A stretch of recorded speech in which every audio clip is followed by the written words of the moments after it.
you wonder which parenting advice you can trust? With all the talk about positive parenting, gentle parenting, and peaceful parenting, do you sometimes feel you want to shut it all out and just do your own thing? Have you found that some of the information you read or hear sounds good, but you don't know how to apply it?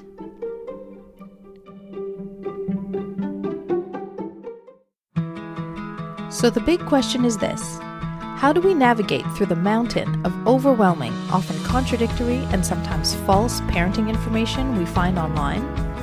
What parenting information should you believe and apply, and what should you reject?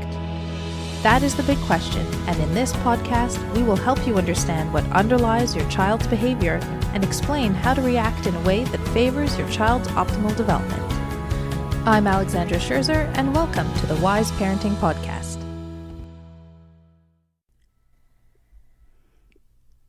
Welcome to the first episode of the Wise Parenting Podcast. I'm Alexandra and the mom of an active 3-year-old boy.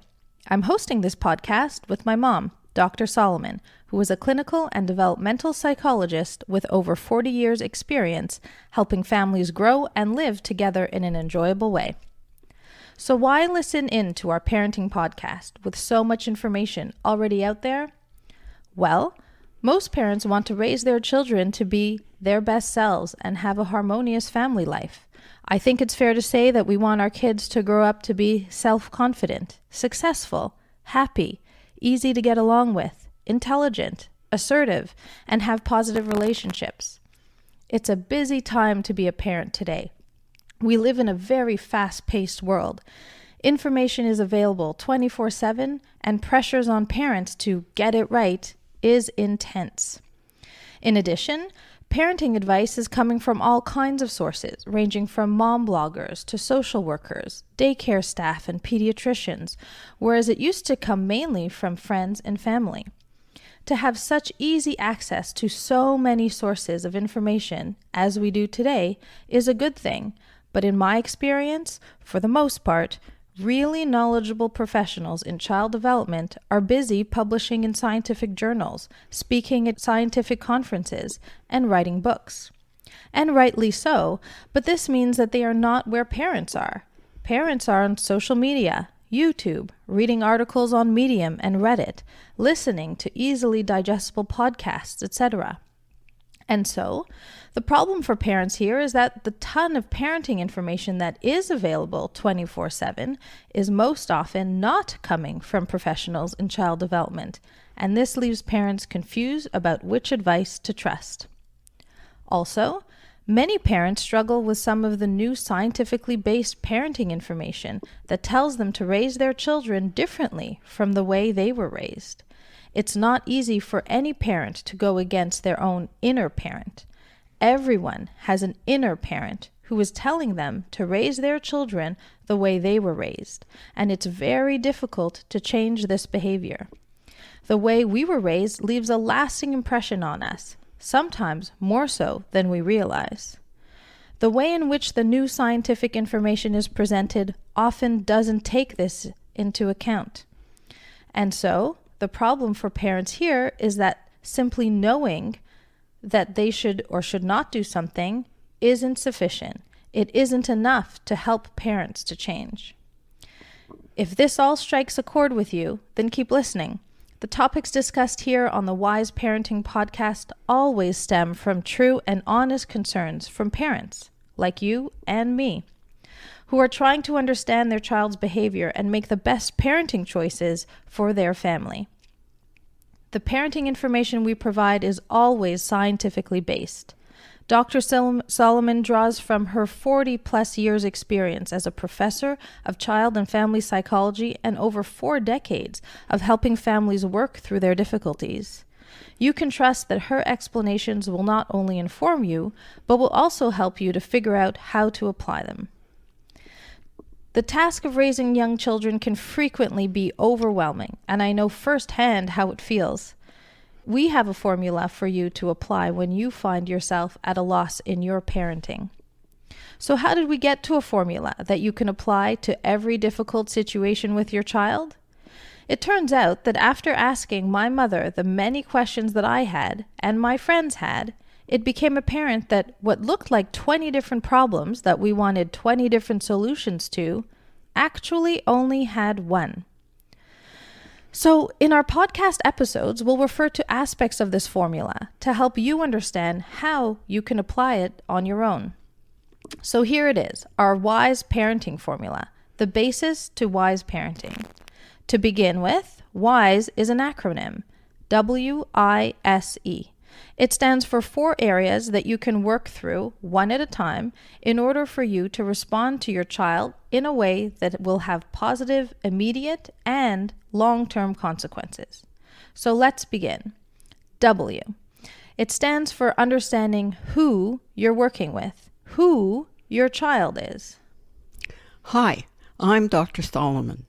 In wise parenting, we should always look to our child first, to try to truly understand and accept who he or she is.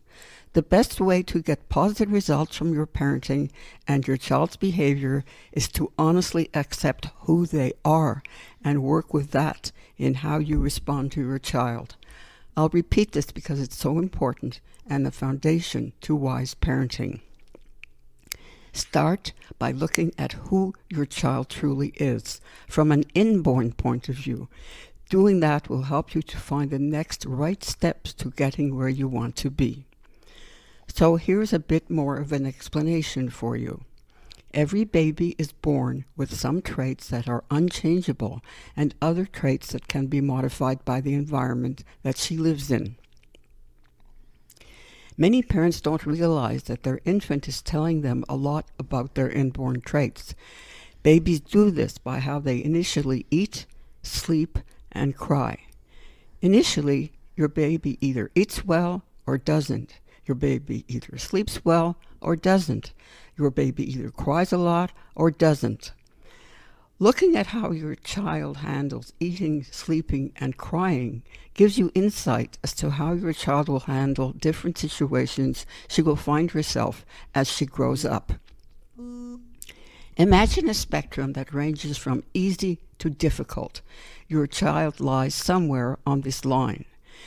Babies who feed easily, cry little, and fall asleep easily are called easy babies. They are simply born that way. I'm saying easy because this is the actual category of type of child found in the scientific literature. That doesn't mean that parents have an easy time raising them. It just means that they will adapt to all kinds of situations, including your parenting, more easily than other children will. Keep in mind that it is a spectrum ranging from very easy to very difficult. Your child may be easier or more difficult in different areas. No child is 100% anything. Looking at who they were as an infant can give you a better understanding of who they are today, why they behave the way they do, why they react the way they do, and how best to get through to them.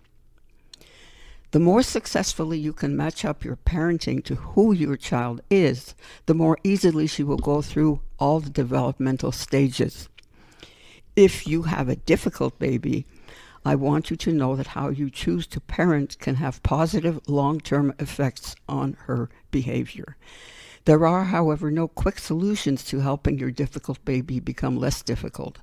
The best thing you can do as a parent is to acknowledge and accept that you have a somewhat difficult child and learn some best practices to work with who she is.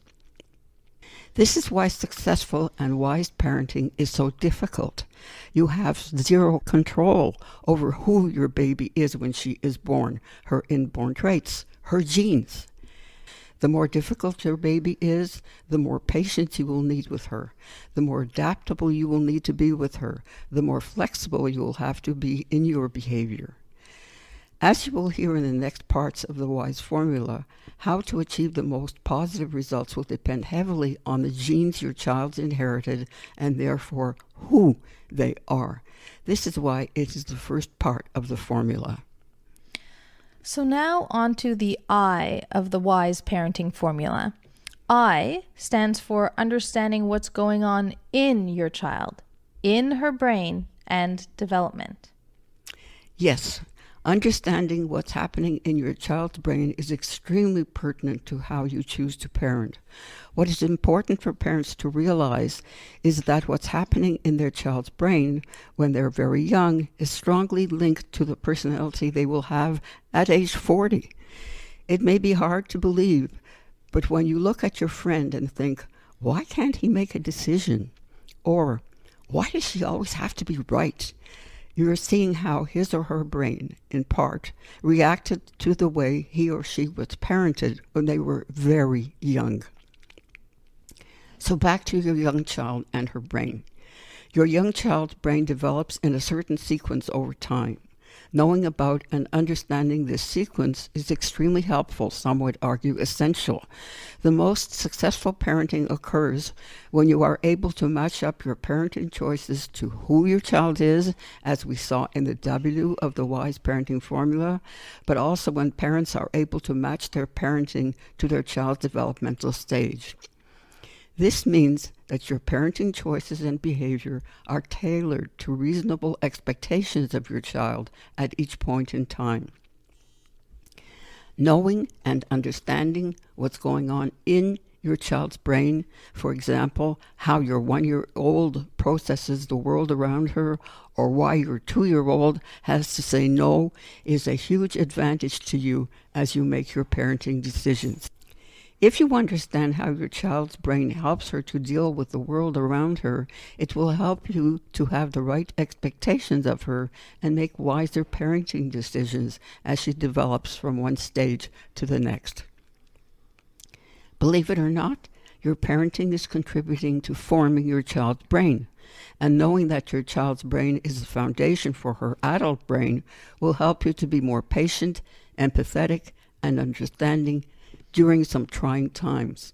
It will also help you to have more confidence so that when your inner parent wants to react differently from how you know you should, or when you are ready to give in to the many pressures around you to change your parenting ways, you will be able to resist and stay on course in order to give your child the best shot at being his or her best self. S stands for being self-aware, aware of what you're doing, why you're doing it, and the effects of what you're doing. Yes, the importance of being self-aware. There are two aspects to the S in self-aware in our formula. The first has to do with modeling. What this means is that parents set an example for their children as to how to behave. At any point through modeling, parents are showing their children how to handle stress, disappointment, frustration, anger, joy, enthusiasm, excitement, etc. This is another reason why successful and wise parenting is so challenging. You are always being watched, and so if you would like to see certain behaviors in your child, you have to model them consistently. Depending on who you are and what these behaviors are, this may be in itself quite difficult because it may be requiring that you behave in a way that doesn't come naturally to you. And so what's the second aspect? The second aspect is far more complicated and something that I've noticed parents frequently overlook. It is that the child's behavior does not stand alone. In my years of helping families, most parents looked at their child's behavior and were pleased or displeased with it as an independent event. The truth is that your child's behavior is very often in interaction with and or a reaction to your behavior. So if you want to see a change in your child's behavior, the chances are very high that you have to change your own. Another point is that your child is continually growing and changing, which requires you to constantly have to adapt, and so on. As an aside, if you're a family with more than one child, going back to the W in wise parenting and knowing who each of your children is, being self-aware will help you to respond better to each of their individual needs. And being able to do this will make for a far more harmonious family life. This is easy for me to say, but may be difficult for you to do. It means, if necessary, intentionally being a different parent to each child. Intentionally is the key word here, because you can also parent each child differently. unaware that your behavior is in fact changing and unfortunately sometimes leading to negative outcomes. As always, one of our goals is to help you feel more confident in your parenting decisions. Self-awareness gives you greater confidence in your parenting by knowing that you are in control of the situation. Simply pinpointing and acknowledging the sources of your negative feelings and reactions helps you to reduce them. Self-awareness is one of the keys to giving your child the best shot at being his or her best self. So now on to the E of the WISE parenting formula.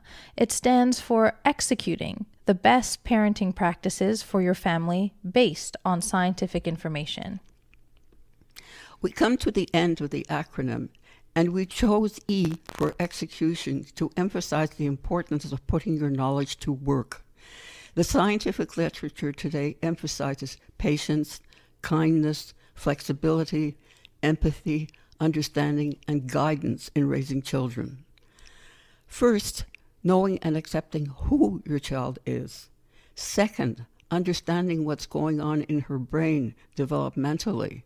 And third, being self-aware of your own behavior and reactions are all necessary in order for you to understand why and how to execute and apply the best practices with your child. If and when you work through W, I, and S in a given situation and you're ready to execute, I urge you to be careful to check your sources of information. As we said at the top of the episode, parents today are bombarded with parenting information, some of it valid and some of it not. And with the intense pressure for parents to get it right, I understand how many can be led down the wrong path. I want you to know that you can always trust that our information here on the Wise Parenting Podcast will be solidly based on a body of research that is agreed upon by the scientific community in the area of child development, not on one or two articles published, and certainly not on someone's opinion. So this now wraps up our first episode of the Wise Parenting Podcast. I hope you found it useful. I hope that you will stick around to see how we address common parenting concerns by applying this WISE parenting formula. And I hope that you will learn through our various examples in episodes to come how to work through issues you are having at home with your child or children. WISE parenting is something concrete. It's based on our formula that can help you work through various difficult situations and learn more about what's involved in giving your child the best shot at being his or her best self. WISE parenting will help you to achieve the important balance between meeting your child's needs and asserting yourself as a parent. And WISE parenting plays a role in helping your child achieve secure attachment. I had heard the term attachment when my son was a baby. It was used in many ways, but after learning what attachment and secure attachment really is, what it involves, and the consequences of it, I asked my mother to prepare a lecture explaining it in a way that is scientifically accurate and easy to understand, something I wasn't able to find online when I looked for it. We recorded this lecture and have divided it into a 10-part series for you to listen to and download from our podcast. Do download it so that you can listen to it several times, even though it's clearly explained. There's a lot of information to grasp at one listening, and chances are your child will interrupt you anyways.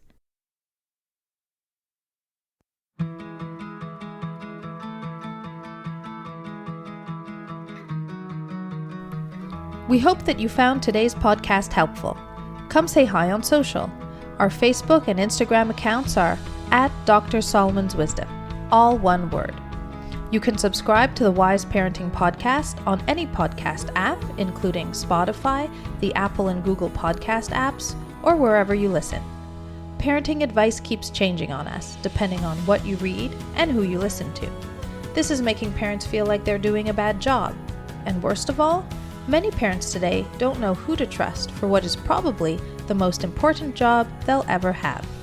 So if you're the parent of a young child and you would like to feel clearer, more confident, and more at ease about your parenting decisions, then the Wise Parenting Academy can help you get there.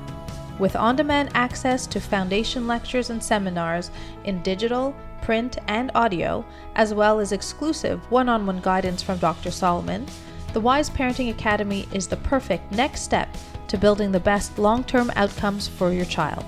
Come check us out at thewiseparentingacademy.com. Thank you for listening, and we hope you will join us again.